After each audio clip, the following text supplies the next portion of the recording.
everybody. Welcome. I hope that you are well. I hope that you can see me. Thank you for joining me for this very special test. We've been trying out some new streaming applications and I wanted to test this out. I've wanted to test it out for a while. And today I figured, you know, why not? Let's test it out with our Patreon team and we'll do an actual special Patreon edition of this show. If you like it, then we can actually push it out and make it go.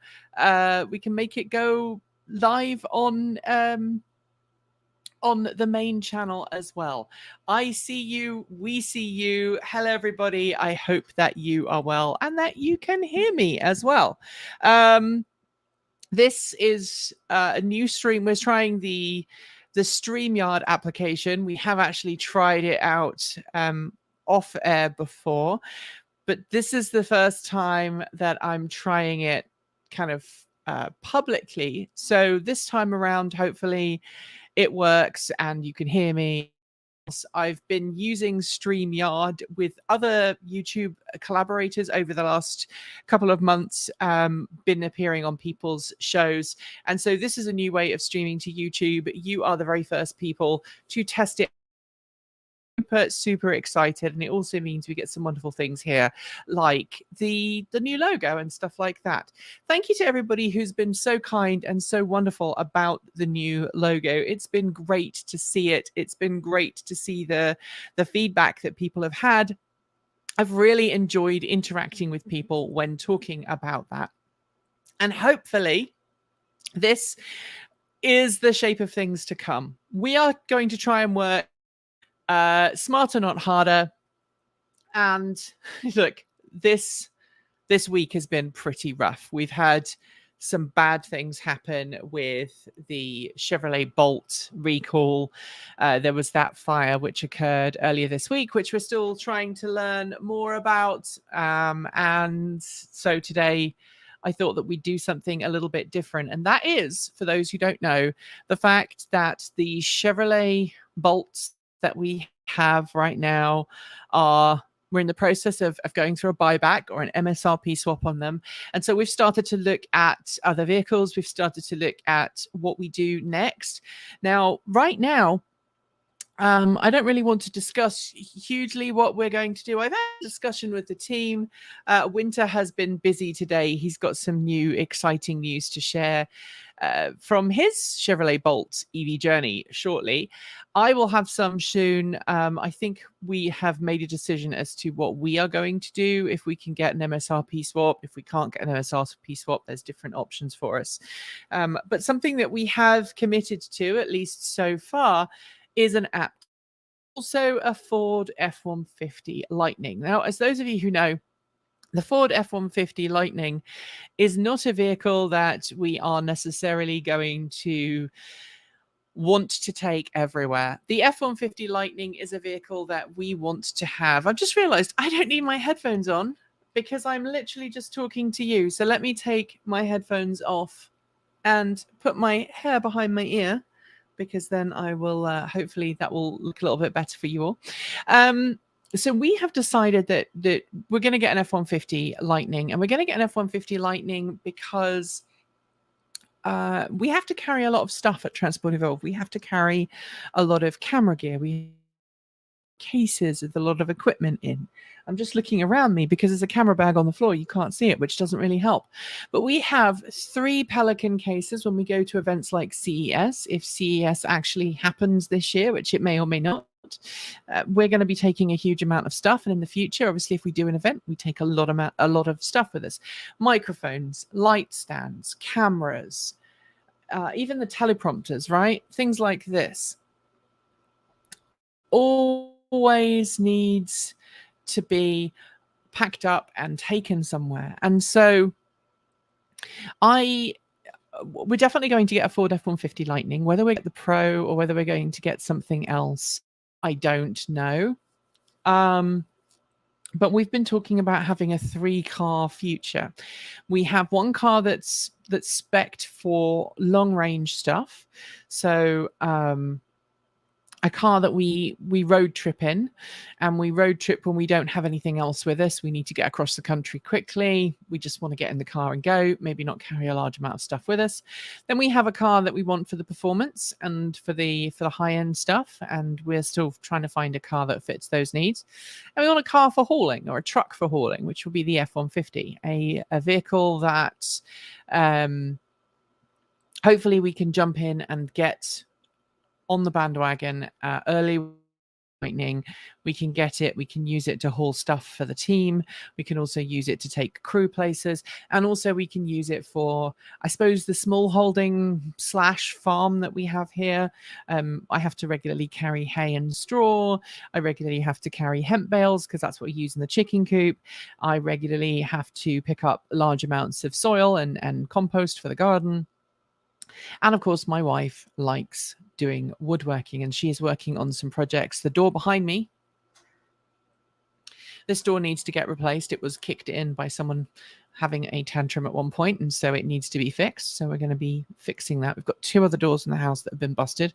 And now we are without children, because our children are now teenagers and have moved out. We're kind of going around the house and removing all of the teenage damage that's happened over the years.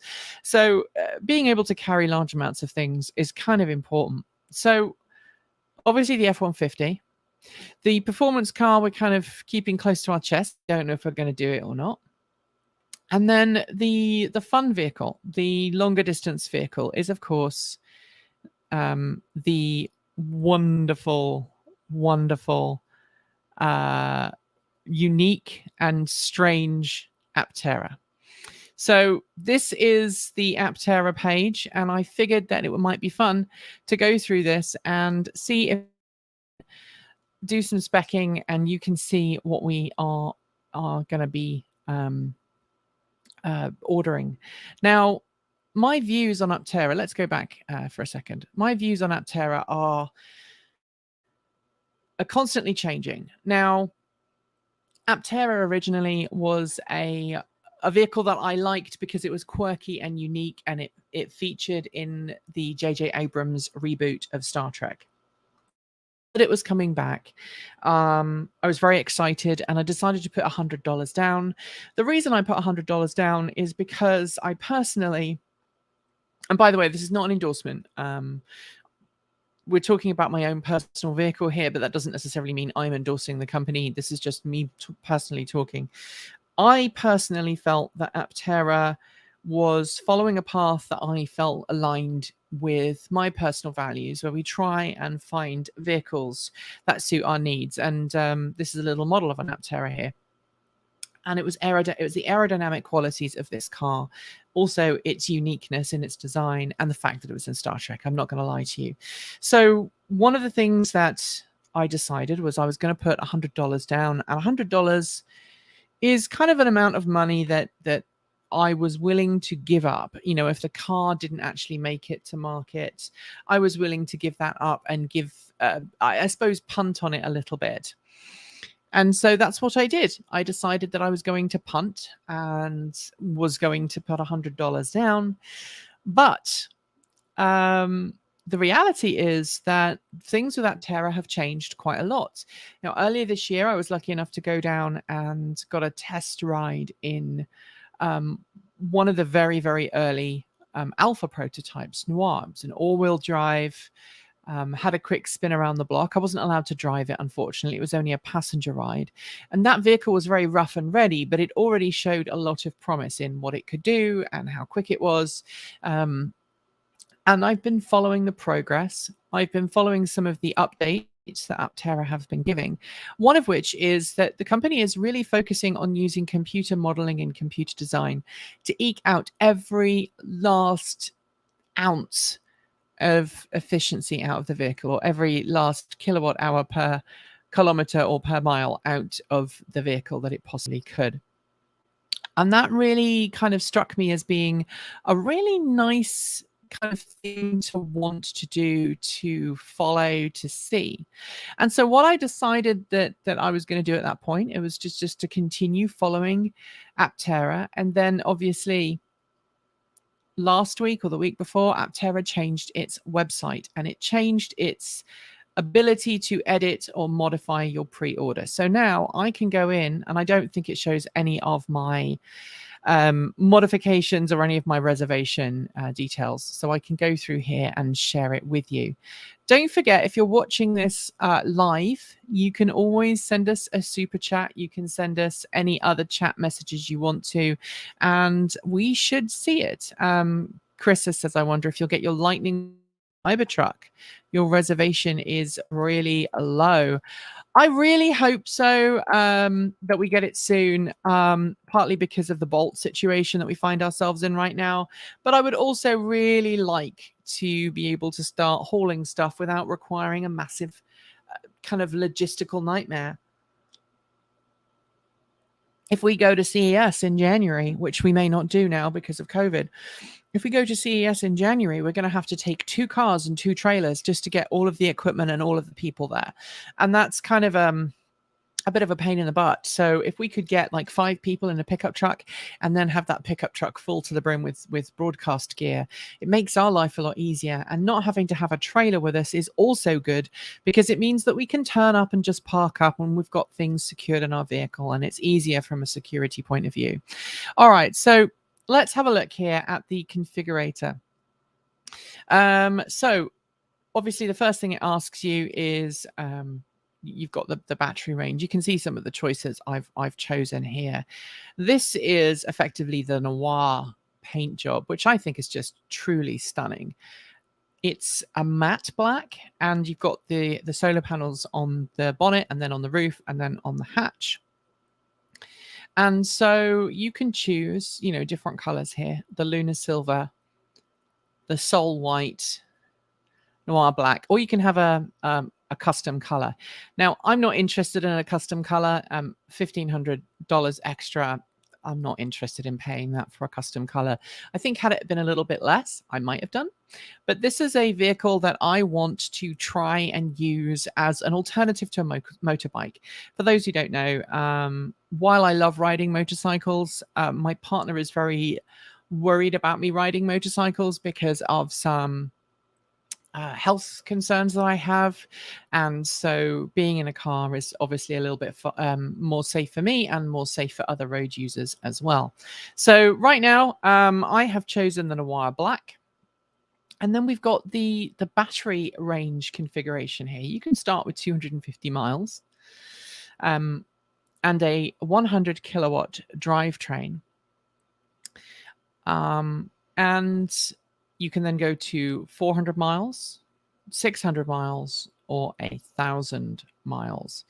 Now, the battery pack, the details of the battery pack, we don't really have yet. While I was there earlier this year, I did get to see some of the prototype, you know, arrangements going on, but it really was still very much in the prototype phase. But as I understood it, they were working very hard and very rapidly on expanding the battery. Because of the way that this vehicle is designed, because it's so lightweight and because it's so aerodynamic and uses so little in the way of energy while it's driving along, while it's only a 100 kilowatt motor for the 2-wheel drive variant, and you know, it's got the 5.5 second sprint time. Because it's so aerodynamic, it doesn't actually pull high currents from the batteries. And as I understand it, the batteries are going to be cooled in the same way that they're going to try and cool everything else, using this, the body of the vehicle and airflow over the body of the vehicle to help provide cooling to the pack. I might be wrong on that, so don't quote me on that. But we decided, tentatively decided to go for the 600-mile variant. I don't need 1,000 miles per charge.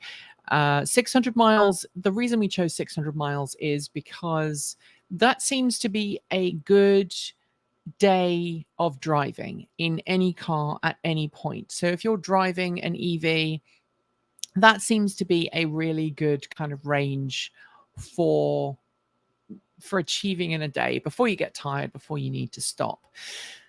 1,000 miles in a day would be a bit ridiculous, and I don't think that I really need 1,000 miles in a day. And obviously the price difference between the 250 and 400 is pretty reasonable. Between 400 and 600 is pretty reasonable, but then it's nearly $10,000 more to go for the 1,000 miles. So next up, let's look at the solar roof and what we decided to go for and why. You can get kind of just the standard solar roof and solar dashboard, and that is included in all Apteras. You can have a solar hood, you can have a solar rear hatch, or you can have all panels. Now, if you look, the amount of miles you can gain per day is different. And yeah, that's about 6 hours on the freeway, 600 miles. It's about 6 hours on the freeway.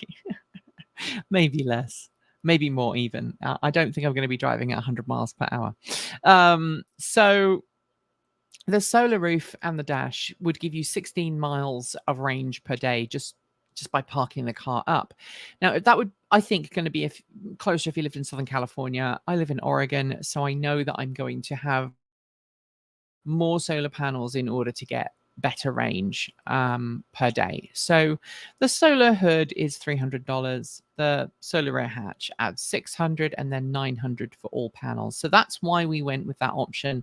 And obviously, it doesn't matter which one of these two you choose. You still pay the same if you decide to have all three. It's like $300 or $600 or $900 if you get both. Then let's go to the drive system. So you can start with the front wheel drive. Oh, and by the way, maximum 40 miles per day solar charge if you go with all of those, and you happen to live somewhere which gets a lot of sun per day. Here in Oregon, I'm expecting half of that per day. Here on my house, we have 15,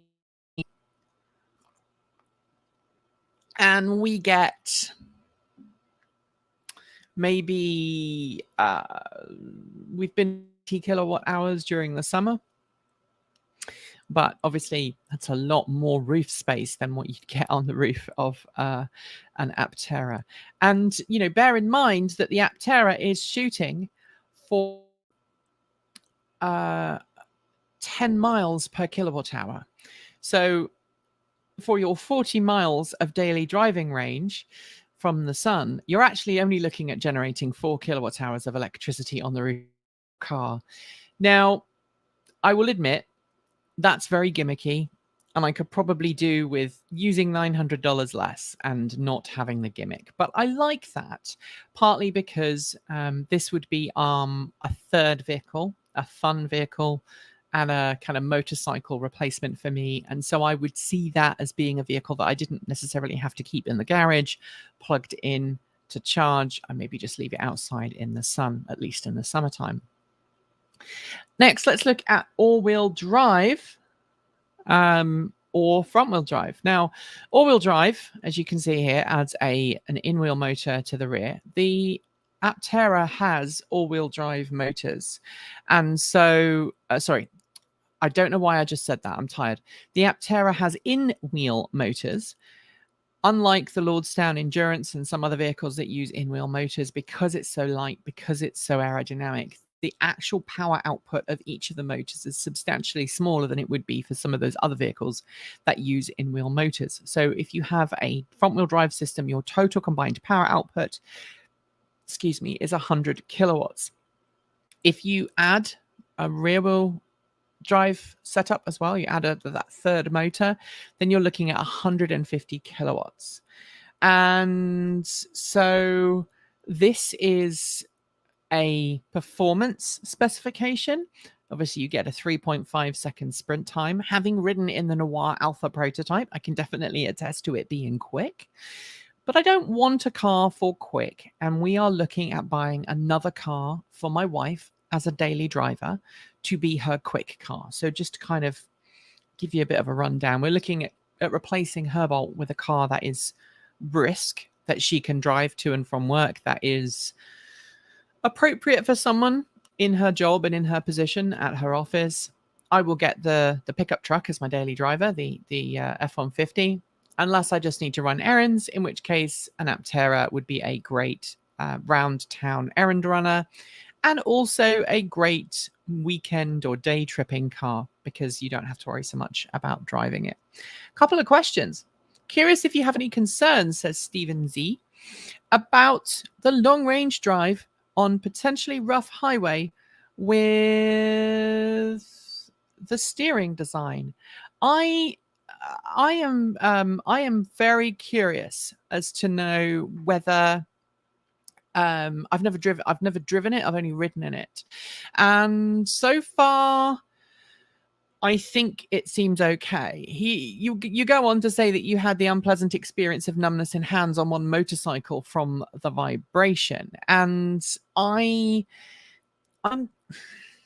didn't detect any, honestly. But then also driving the Arkimoto, which is obviously another 2+1 designed vehicle, I didn't have any issues from that either. So as far as I can tell, the suspension on the Aptera is really well set up. And because of the steering geometry, because of the aerodynamic covers that they've designed for the suspension, there shouldn't be a whole lot of moving around. The car slices through the air very efficiently. So I'm hoping there's going to be minimal kind of vibrations or anything like that. But that's, and thank you for answering that.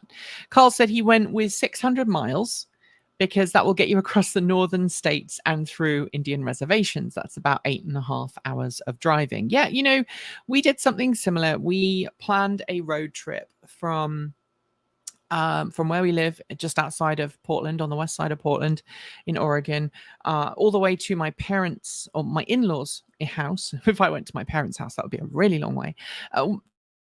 They live in a town in Missouri, and we plotted the difference between the F-150, a Bolt EUV, and the Aptera using a better. And the difference between those three vehicles is really interesting. The F-150 Lightning and the Bolt EUV, there's not a huge time difference with them. But if you go on an Aptera, obviously you're only charging kind of 3 or 4 times on that trip. And it was very pessimistic about how far you'd need to stop and what you'd need to do. And so the Aptera is kind of my in-laws have called, someone is sick, we need to go. Figured out that if we went on the plane from Portland, we live an hour from the airport. So we'd have to drive to the airport, park, get on a shuttle bus, and get to the airport. So it would be about an hour and 10 at the terminal. You need to be there 2 hours before your flight. So then you've got effectively 3.25, 3.5 hours of prep to actually get airside. Then you've got like 3 hours flight, but direct flights to the local airport is pretty unusual. Most of the time, Southwest and other airlines, will fly you through a hub.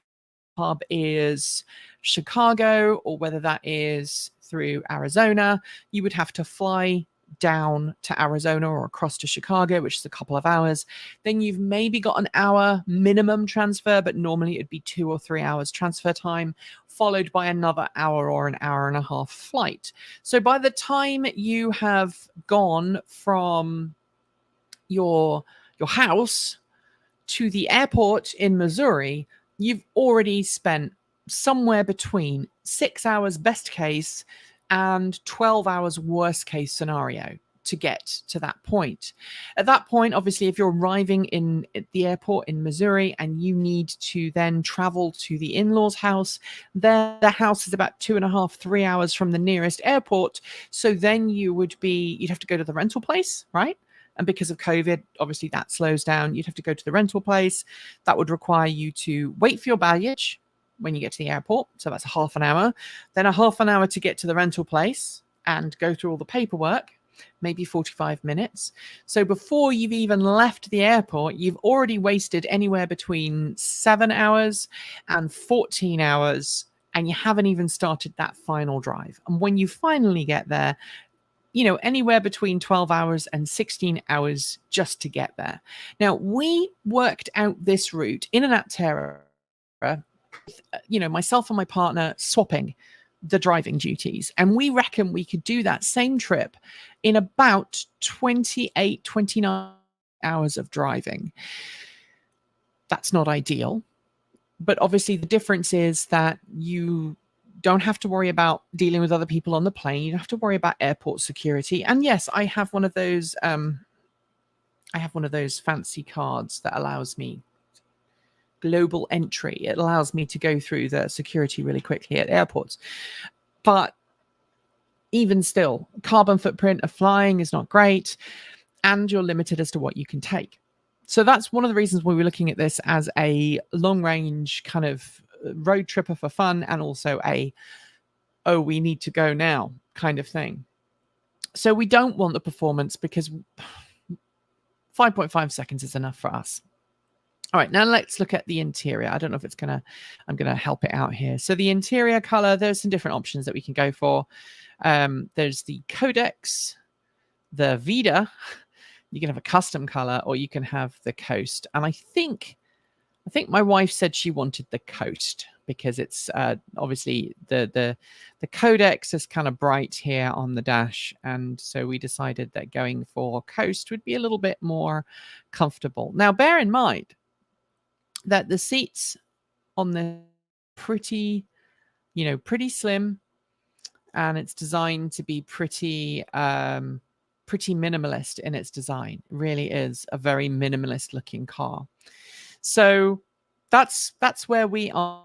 What you've got here is $38,300 for this vehicle, and this would be my effectively the vehicle that I would buy and keep and just use when I, other than a big hulking pickup truck. And that's the other thing, right?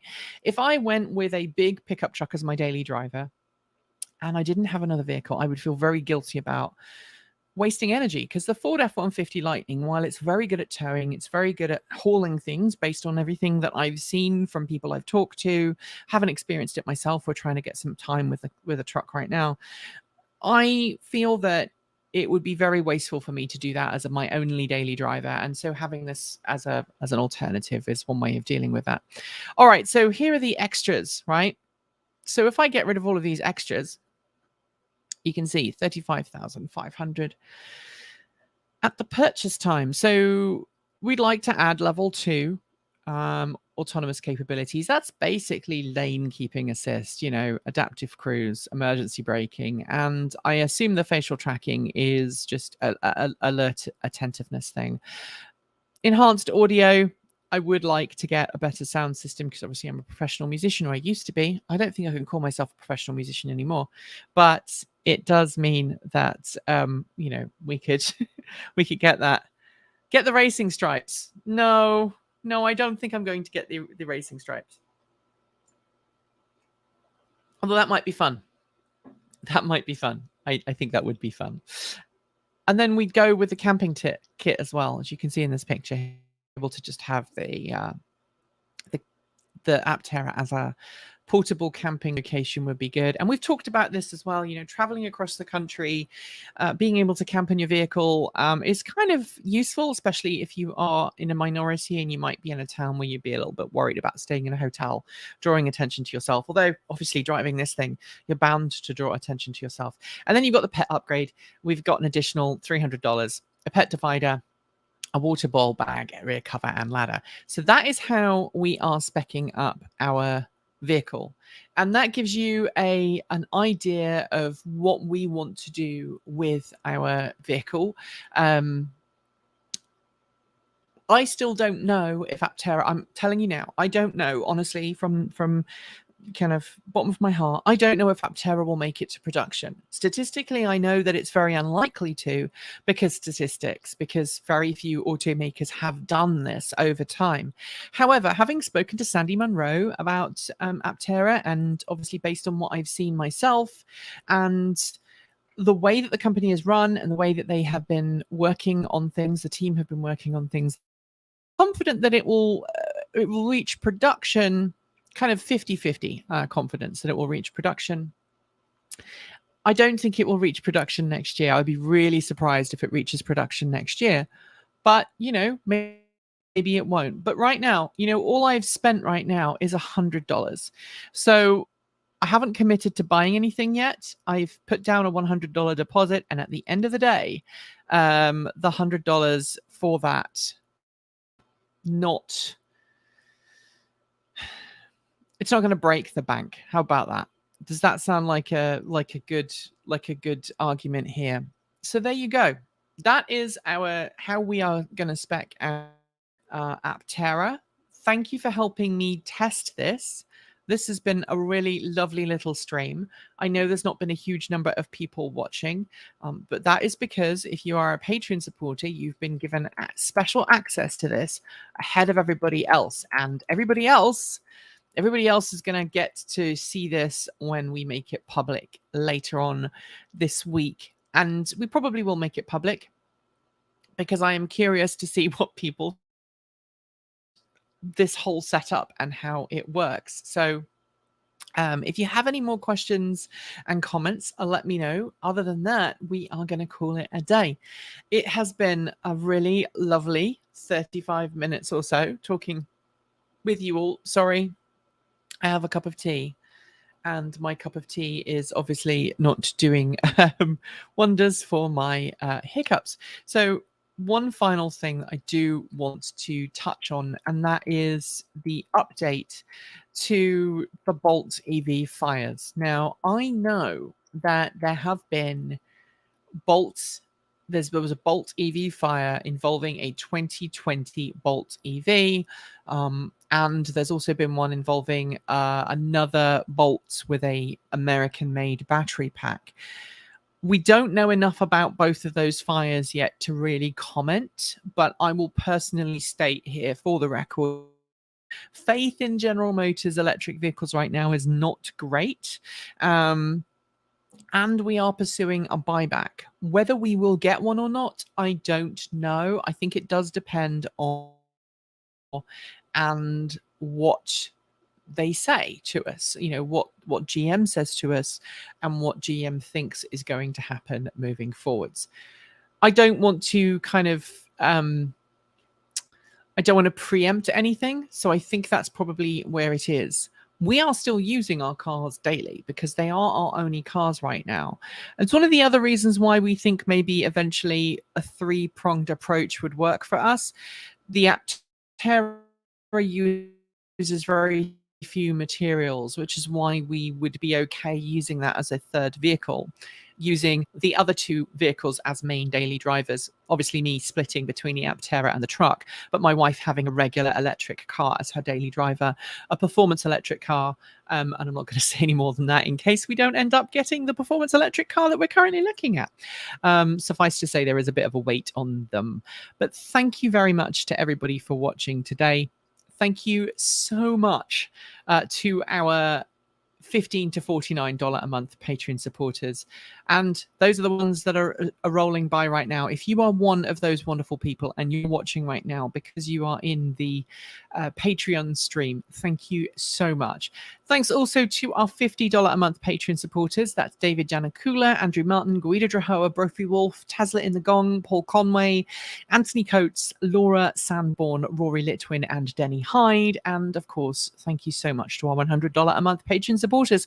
They are John Lyons, Marcel Ward, Reggie Watts, JP Fagerback, Will Graylin, Ellery Hensley, and Ian. I'm getting better at saying. If you'd like to join those ranks, obviously, if you're watching this, you are already a member of the ranks, but obviously we're going to push this live to everybody later on. Then please do consider becoming a Patreon supporter like the amazing people who are watching this stream. And don't forget, you can also buy the TE swag like this Pride plug that we've got here, the Trans Pride plug, but we have all kinds of other Pride plugs that you can go and do. If you're watching this live, let me know what you think of software. If you like it, give me a thumbs up.